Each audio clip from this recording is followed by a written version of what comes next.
این دنیا یا خوردنی است یا آشامیدنی است یا پوشیدنی است یا بوییدنی است یا سوار شدنی یا همون نکاح کرده گرفتنی. اصلی همین دنیا همین. هر دو روز قیامت خداوند میگه که دنیا را بیاره. همین دنیا را میارن با صورت یک کمپیری بی دندانی پوچلهی میانش کوز زدگی. همین میبینن میگن محیبای دنیا بچه میگن برای همین خونه ساخته این خمو جون کندیم عذاب کشیدیم خیانت کردیم کیدت کردیم برای همین. هر کسی که مقصد حضرت مرده یا زنده شا بیاوه یا خبر مبته ایجاش 100 شتری سرخموش میته. همه دیگه همه در جستجو بودن همه طرفا میگفتن همطوری براش پریزی ایست شتری سرخمو برای عربه از همه مال قیمت بهاترینش این همش همه لکسوس های 570 ایده بگه و مرکوب و منکوح و ملبوس. این دنیا یا خوردنی است یا آشامیدنی است یا پوشیدنی است یا بوییدنی است یا سوار شدنی یا همون نکاح کرده گرفتنی. اصلی همین دنیا همین میگه لذت دنیا میگه که فافضل طعامها العسل. بهترین طعام این دنیا میگه همین عسل است. در صورتی که میگه این آب دهن یا مگس است. آب دهن گفته است اونجا حضرت. بهترین نوشابه همین دنیا میگه بهترین نوشابه آب است. در آب همه برابرند. پوچور هم آب میخوره اونم کرمک هم آب میخوره.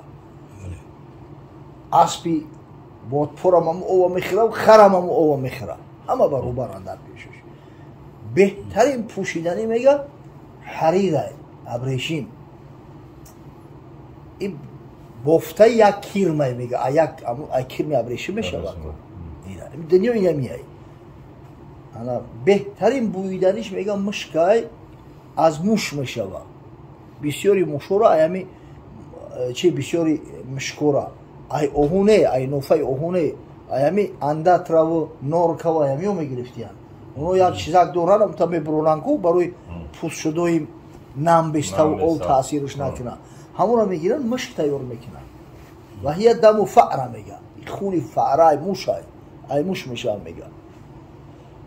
بهترین سواری میگه همین اسب در پشت اسب مردای مرد پشت اسب شهید میشوند در پشت اسب کشته میشوند و روز اگر هم بهترین سوار شدنی ماشین باشه این قواریه که میشه و این مردم در اواری میبره در یگان جنگ روی دنیا همین قدر مقصد که چیزو نیست و میگه بهترین نکاح کرده گرفتنی زنه همین معامله بین مرد زنه ببینه داخل شدن یک شوشدون در شوشدون دیگه برای میگه این دنیا کیروی نداره که برای این دنیا این قدر غم بخوری. دنیا زن است اشوگر دلستان ولک با کس بسر همه نبرد عهد شوهری. آبیشتنه که این همه فرزند زاد و کشت دیگر کی چشم دارد از اون مهری مادری. این بیوهی که ایق فرزند از زاد کشت میگه حالی تا همین مهری مادری را تا معدوری. این بیوه جهان که تو را ساخت است خر بیگانه می بجوید و میلش به شوی نیست. این در خیسه شو نیست فقط بیگانه طلب میکنه. حضرت صلی الله علیه و سلم گفت که الدنیا ملعونتون ملعون ما فیها الا ذکر الله و ما والاه او عالما او متعلما. روایت ابن ماجه در سنن امام ترمذی هم همین اومده است که حضرت گفت دنیا ملعون است با لعنت گرفتار شدگی لعنتی خدا. هر چیزی در دنیا هست همش ملعون است مگر ذکر الله. هر چیزی وابسته به ذکر است یعنی نماز و روزه و طاعت و عبادت و سخن خوش نیک. عالم و متعلم یعنی عالم کسی را میگن که دیگران را تعلیم میده. متعلم آدمی را میگن که امر را میآموزه و امر را عیقد میکنه. این دنیا دیگه هیچ چیزی نداره که اصلش بگیری. انا امام غزالی میگه که در خبر اومده است فردا روز قیامت خداوند میگه که دنیا را بیاره. همین دنیا را میارن با صورت یک کمپیری بی دندانی پوچلهی میانش کوز زدگی همه میبینن میگن محیبای دنیا بچه میگن برای همین خونه ساخته این خمو جون کندیم عذاب کشیدیم خیانت کردیم کیدت کردیم برای همین گربی با میگه خداوند امر میکرده است که برای در دوزخ بدوزینش با میگه کمپیر داد و فیغان میکنه کو محیبای ما کو دوست داروی ما کو جون فدای ما بعد میگه قطیش هم شریکاش و رفیقاش و محیباش همش میبرن درم یک کمی رجوع میکنن حقیقتا عجیب دنیا هایده این خونه سوخته دنیا هم یک چسبک شیرینی دوره آدم جلب میکنه نه که یک در دو مشغل تیدی دیگه خلاص خورده نمیتونی هر کی هست از فقیه و پیر و مرید یا زبان آوران پاک نفس چون به دنیای دون فرود آمد به عسل در بیمان پای مگس همین دنیای نبینن که عسل های هر کسی نباشه میگه بلند پرواز هم که باشه همین شیخ بلند پرواز وقتی هم لوی عسل در کشیش میقپش پوش قپی دیگه ای پری پرواز میمونه ای سرش دیگه میمونه حضرت گفت این دنیا ضربت مثلا لابن آدم بیشک همین دنیا برای فرزند آدم یک مثل ای خدای تو ایران یک مثل یک ضرب المثل پیشنهادش کرده گیه فانظر ما تخرج من ابن آدم و این قزحه و ملحه الى ما یسیر نگاه که میگه که همین طعام میخری لذیذترین طعام اینقدر پریپراوش استفاده کردن بعد چند بچی مبدل میشود میره میبروریش اوده چیزی نجیسی بدبوتر رشته انا ما همین دنیا های میگم همون چیزی که میبروری همین دنیا های سبحان الله اگه مردای خدا کسی که همین را فهمید جان به سلامت بود نجات یافت نه که کسی نفهمید در دام دنیا غلطید خلاص شد دیگه خلاص شد همین در زمان خلافت حضرت عمر شهر مدائین را گرفتن مدائین پایتخت امپریای فارس ها بود همون زمان قوی ترین و کلانترین امپریای دنیا وقتی گرفتن میگه شهر مدائین همین قدر آوردن حسابش گم پوچوی چی اسپید نکرده برا حتی تاج شب و لباس های فخیرش هم تموندگی تای لباس شب خوراک پرید گریخ برفت یزدیگر رسید همین در دستی همین مسلمان ها غلطید گرفتن آوردن بعد میگه همین ریختن خراشیدگی و حسابش گم یک قالین به دست قالین بهارستان میگن به درجه کلان که در دنیا مثل او قالین کلان نبوده است پتوش غوث در همون قالین چند هزار بریلیانت استفاده بودن در زیب زینتش در همون جای دوچه کم جایی که صورت نقش میکردن چشماش های بریلیانت چند هزار بریلیانت فقط در همون قالین استفاده شده این حضرت دید گریست حضرت عمر او پروردگارو همین نعمت ها را به حبیبت محمد صلی الله علیه وسلم در دنیا ندادی با ابوبکر صدیق با خاک پای او بشیم همین نعمت ها را ندادی در مدد استی خدای تو را امتحان میکنی بعد امر کرد سپیسکا کنه سپیسکا کردن این همین باری اول پنسیون فونده که مثلا برای دستگیری یتیما و فقیرها از امروز زمان حضرت عمر شروع شده است سپیسکا کنه گفته بگیره تقسیم کنه که من همین را نبینم یا دینارش را نبودم باید مردم تقسیم کنم از جمله قولینی بدوی برای گفتن حضرت نمیشه و که خودمون هم یک قصر کردیم همونجا پرتیم ایگو امر کرد همین تخمین همین چینی جوی نماز همین تا بریدن میون صحابه را گفت همش بگیره انا چی کنه روی خط کنه و بایشو تقسیم کنیم بتین به هر کلمش چینی جوی نماز تقسیم کرده حضرت است سبحان الله بعد صندوق شدن در پیشش که تاج کسرا دستبانه های کسرا لباس های فخیراش همه در هم یک صندوق همه لباس های پوچو را گرفتن در صندوق دوختیان رو روی کردن همون را وقتی دید یادش همون قصه کی اومد سبحان الله در وقتی که رسول خدا صلی الله علیه و سلم از مکه مکرمه به مدینه هجرت میکرد براش پریز اعلان کرده که هر کسی که مقصد حضرت مرده یا زنده شه بیاوه ё хабар мубута айҷош 100 шитри сирхмӯш метем. ҳами дига ҳама дар ҷустуҷӯ будам, ҳама тарафа мекуфтанд. ҳамтари барош призи шитри сирхмо барои араба аз ҳама ана моли қиматбаҳотаринаш. ин ҳамаш ҳами лексусҳои 570 айда бигем. ва як шахсе буд бо номи Суроқа ибни Ҷӯшум. Мудлиҷӣ аз қабилаи Бани Мудлиҷ. Беҳад паҳлавон буда. Суроқа ибни Молик ибни Ҷӯшум. ира дар ҷангҳо одатан қавми қабилаҳои араб қатъиян қабилаш меомадиянд киро мекардиянд. ана як бигем барои кӯмак да инанг сарбозои кироя мегиранд чуку анам хеле мерафтиянд хизмат мекардиянд. пули калон қадӣ. ҳамин Суроқа ибни Молик як рӯз дар байни қабила шиштагие ки як нафар мега ки як 4 нафар адиди мега дар 3 суворӣ лавлаби баҳр ҷоҳои нообод қади рафта истабуданд ки ҳамин грейзои қурайш набошад. ин ҳамин гапа ки шунид даррав пай бурд ки ҳамвоҳанда гуфт не оно нестанд. онҳоро ман шунидам ки аллакай расидиянд дар шаҳри Ясриб. та дига касора дидагӣ ё дарак дорума ё тарафи Шом рафтестиянд ё дига касанд. ҳамаро ором карда худаш озод хез хонааш омад.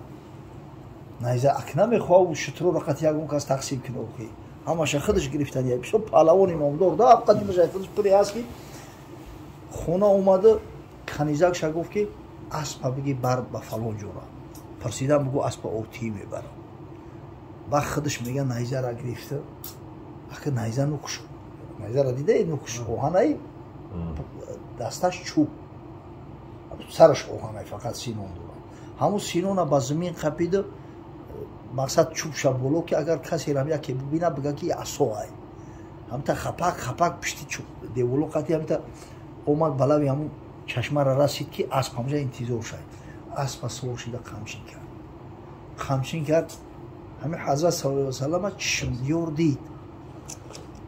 ай гуфт дига ай 100 ҷон шу 1 ҷон шу ай дасти ман халос намехӯрад.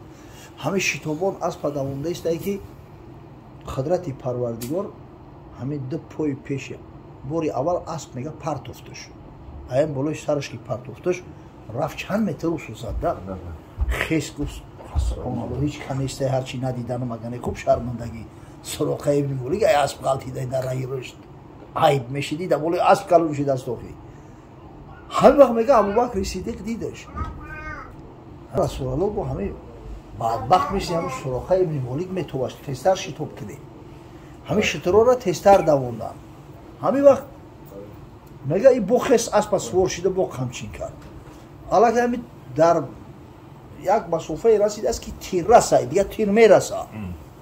ҳамин ҳолада мега ду пои пеши асп қудрати худо дар ҳамун замини санглох дуромад. ӯ замини уҷара дида ҳама сангай қум нест сангай. пой пеши асп ҳамҷа дуромаданд. асп бечора дига тормоз карда ҳамҷа истод бо ғалтидай болои асп. ҳамин қем мекина аспа дига поша ҳам замин кашида гирифта наметавонад. баъд маҷбур ҳамта силтав кард як поша бовард ки як дуди кабуд буромад ҳамҷои суми асп.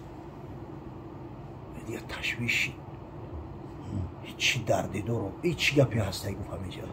баъд садо карда ҳамудур аз барои худо як лаҳза бишти ҳеҷ кордор ту намешам мақсад. ман дар ҷони шумо ягон қасд надорам илтимос бесте. ва ҳазрат гуфт ку бестем чӣ мега. я Абубакр гуфт ин бадбахт гуфт як ҳамин роҳзани гарданагири бадбахтай и аҷаб не ба хотири ҳамун призомро таъқиб кардестай. биё бирем оли дер нашидааст раҳмона бигирем бирем. не гуфт бестоли чӣ мега охи марди худо қасам хӯрдестай. баъд наздаш омаданд дар болои шитр сувор. баъд гуфт ки як савол дорум илтимос савол ма дуруст ҷавоб бадем. баъд гуфт ту Муҳаммади Қурашии? ҳазрат гуфт бале. субҳаналлоҳ. гуфт ман Суроқа ибни Молик ибни Ҷӯшумам. ман ба талаби шумо ҳака омада будам. не ки баъзе чизоеро дидам ки ҳамин ниятам гашт ҷуръат надорам дигам. илтимос гуфт як коғазак дар бинависенам ки ман Суроқа ибни Молик дар ин ҳамин мавзеъ ба шумо вохӯрдаму шумо ҳамин туморака навиштай доденам. ба ҳазрат Абубакр гуфт ё Абубакр бинависаш. بعد نوشته و هم سروخه هم تنیگه دوره پیغمبری خدا حضرت ابوالش تر سروخه گویا سروخه گو ولی زمانی میشود که انم لباسی فخیر شد در تم بپوشونم کمربند چه اونم کمربندی پوچورا در میون میبندن. اما سروخه را گفته است در صحرای حجاز در تی افتاب گرم این مردک نگاه کرد گفت یارو افتاب زده است. این بچه کس را کجا و کجا اومده که ایمپریا دارن اوخی و یک دولتی کلون ای کجا تختی تاج کس رو به من میرسه و کمربندی کس رو همه در تی افتاب رفتن یارو افتاب زده است. هیچی دیگه نگفت. قصه کوتاه این حضرت را ایخشونا گرفتن رفتن. این سروقه ابن مالک با برگشت به قبیلش اومد. اخیرالامر سروقه را مسلمان شد. الان همین زمان خلافت حضرت عمر در وقتی که همون صندوق پوچویی را وقتی که شد همون را دید همین دیاد داشتن شنیده بوده این قصه را از حضرت ابوبکر رسیده. گفت سروقه را بریم بیارین کو رفتن که مسافر چیده گه سروقه بعد آورده شد. بعد فرمید گفت که تاج در سرش مونید لباس ها را پوشونید کمربندی تیلویی در میانش ببندید و گفت یا سروقه یا داری که حضرت صلی الله علیه وسلم در صحرا چیت گفته بود در بین رهی مکه و مدینه همه میگه دیگه گریان شدن. تاج تخت کسرا این مقصد که این تاریخ عجیب داره. همین مولا را وقتی در نزد حضرت عمر آوردن ریختن خیلی گریش میگه گفت پروردگار تو مرا امتحان کرده استی این نعمت ها را به حبیبت ندادی و برای که میدونستی که حبیبی تو هرگز این نعمت ها پیغمبر را مقصد که نمیتونن که بخی جلب کنن با صدیق ندادی و برای صدیق به درجه ایمان قوی داشت که پیغمبر خدا صلی الله علیه و سلم میگه اگر ایمان تمام دنیا را در پله ترازو مونی و ایمان ابوبکر صدیق در پله دیگرش ای همه قوی تره وزنی تره اکمر امتحان کرده سی پروردگار هم بیچاره که مرا دیده مقصد حالی را من امتحانت خلاص نشیدم همش بگیره تقسیم کنه بده. همه را میگه تقسیم کردن مشکو را گفت که بگیره خونش آورد همون زن شب و کمیزو را گفت که بگیره همین مشکو را تقسیم کنیم تاری رزمیر کنه بتین بیوزنو دا بتین مردم دا بتین و این زنش میگیره هم استفاده میبره و دستاش آلوده میشه و هم دستای آلودهش بوی مشک میکنن همون را میگیره در لباسوش میشکه وقتی همه را میبرن که این حضرت میگه که کافرش بوی مشک کرده است این چی بوی میگه که جو گرفتی ایران میگم دستام آلوده بود گرفته در لباسوش شکیده زود میگه برای لباسو تا دیگه که سر لباس تا دیگه که سر لباس دیگه میگیره همیو لباسوی را که مشک شکیده است که زرش هم دستاش توزه کرده است در زمین در بلوی خاک میپرتویه و با درجه سمش میکنه پری خاک میشه آن که میگه انشالله گم شید مشکش گم شید که بر بشوش بپوشوش. این خیلی مردای خدا بودند از سبحان الله عجب میخونیم تاریخ های او را خیال میکنیم افسانه باشه.